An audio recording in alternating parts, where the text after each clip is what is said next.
Answer to the transformer question is that the minimum kVA rating of the transformer, which will serve the previous loads, is going to be 65,000 volt amps or 65 kVA.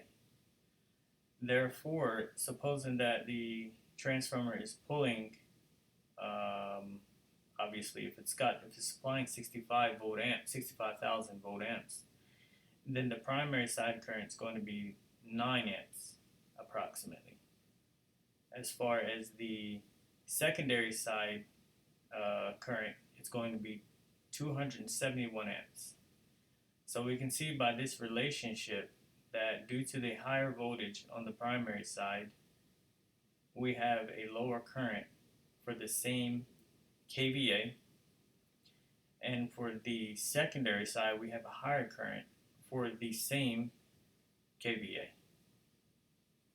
As we can see, this transformer is rated for 100% continuous loading.